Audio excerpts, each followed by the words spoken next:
अलख ही नंदा माता प्रिय की जय हो प्रणाम। आज हम सिद्धियों के विवरण में 12वीं सिद्धि की बात करने आए। ये सिद्धि जिस साधक को प्राप्त होती है वो ज्ञान देने में सक्षम होता है। वो अपने ज्ञान प्रकाश से सभी को प्रकाशित करने में सक्षम होता है और वो ग्रीमाबान होता है। ये सिद्धि कौन सी? ये सिद्धि गुरु तत्व सिद्धि है।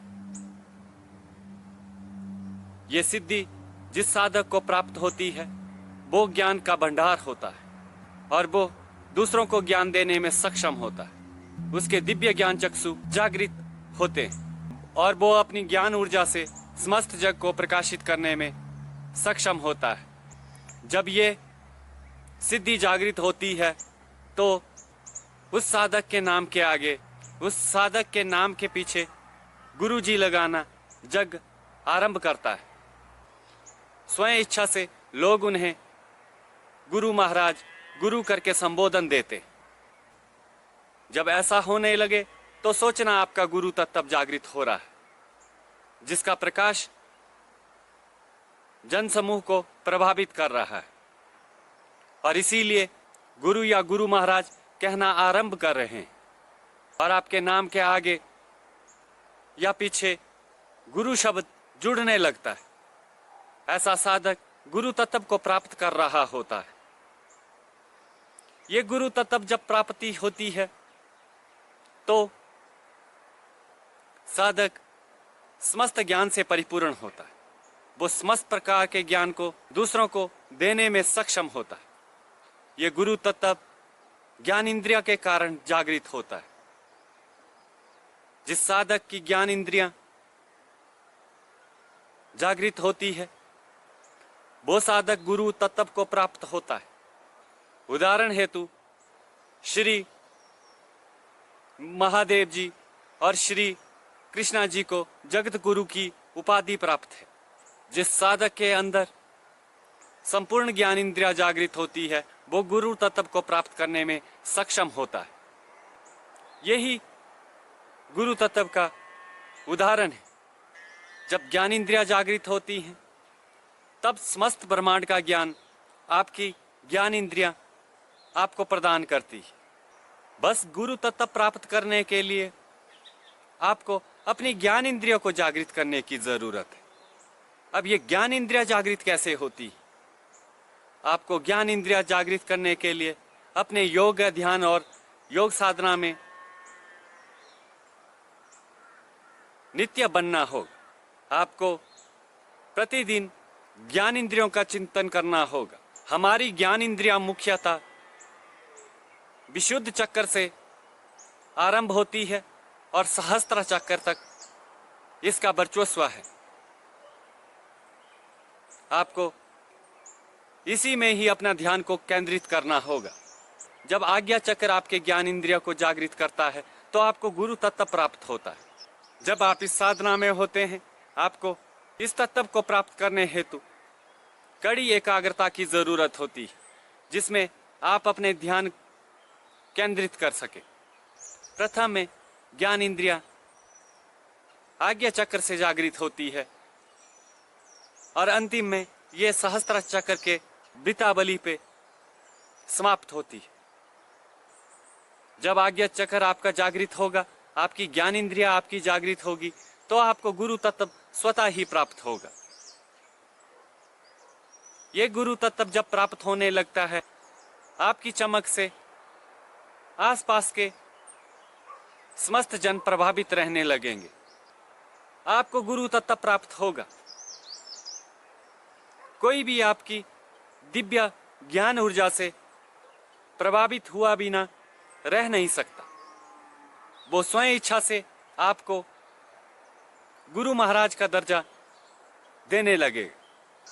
ज्ञान इंद्रिया जागृत होते ही आपकी वाणी में वो शक्ति आती है कि आप जिसको समझाते हैं वो समझने में सक्षम होता है। आप जब इस गुरु तत्व की दीक्षा में बने रहेंगे, प्रथम में आपकी वाणी में सुधार होगा। आपकी वाणी अगले इंसान को प्रभावित किए बिना रह नहीं सकती। वो आपकी वाणी से ही प्रभावित हो जाएंगे।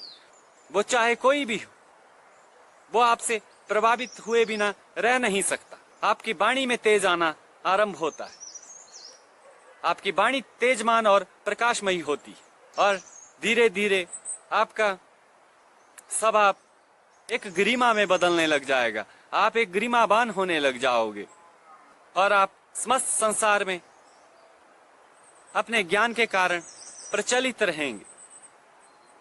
आप जहां भी जाओगे वहां पे आप अपनी गुरुवाणी से लोगों को प्रभावित करोगे। ऐसी वाणी गुरु तत्व को प्राप्त होना संभव है। आपको नित्य और नियमित अपने ध्यान और योग साधना में बने रहना होगा।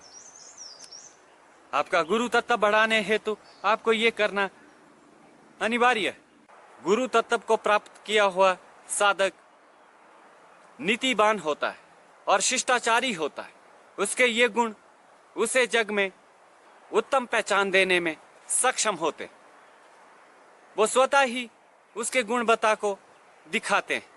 लाखों में एक साधक इस गुरु तत्व को जागृत करने में सक्षम होता है। ऐसा प्रबल गुरु जिसको भी प्राप्त होता है वो भाग्यवान होता है। ऐसे गुरु के सानिध्य में शिष्यजन भी उत्तम श्रेणी को प्राप्त करते हैं और ऐसे शिष्य भाग्यवान होते जिन्हें ऐसा गुरु प्राप्त होता है।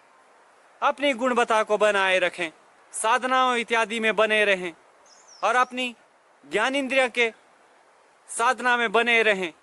आपको जरूर गुरु तत्व प्राप्त होगा।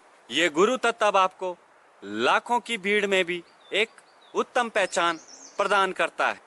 ये स्वर्ण कलश के भांति जो जब जागृत होता है तब आप धनवान होते हैं। आपको इसका चिंतन इत्यादि प्रतिदिन करना चाहिए। इससे व्यक्ति आत्मज्ञानी हो जाता है और अपनी आत्मा से चिंतन करने से आपको सदैव नवीन ज्ञान ऊर्जा प्राप्त होती। ये गुरु तत्व का मुख्य प्रयोजन है कि वो दूसरों को ज्ञान देने में सफल हो। जब संपूर्ण ज्ञान इंद्रिया आपकी जागृत होती है तब आप एक आत्म चिंतन और आत्मज्ञानी पुरुष के रूप में उभर आते हैं। उस आत्म चिंतन पुरुष को गुरु कहना स्वाभाविक है। आपको अपनी इस योग क्रिया और ध्यान क्रिया में बने रहना होगा। आपको निश्चय ही इसमें उत्तम फल प्राप्त होंगे। आपको ध्यान में आत्म चिंतन में बना रहना होगा। आपको सिर्फ अपने आप को जगाने की कोशिश करनी होगी। एक दिन अपनी ज्ञान इंद्रियां से आप अपने आत्म तत्व को जागृत करोगे जो दूसरों को प्रभावित करने में सक्षम होता है। मेरा यही मत है, जब आपकी ज्ञान इंद्रियां आत्म तत्व को जान जाती हैं तो उसी दिन आप गुरु तत्व को प्राप्त कर चुके होते और आप उसी दिन महान गुरुओं की श्रेणी में विराजमान होते। आप अपनी साधना में नित्य बनाए रहे, आपको अवश्य अच्छे फल प्राप्त होंगे। ऐसा साधक ज्ञान का भंडार होता है। हमारा यही मत है कि ये सिद्धियां प्राप्त होती हैं। आपको सच्ची लगन और सच्ची मेहनत करने की जरूरत है। आप जरूर इसमें उत्तीर्ण होंगे। आज के लिए इतना ही और हमारे साथ बने रहें और हमें इजाजत दें। अलख ही नंदा माता प्रिया की जय हो। प्रणाम।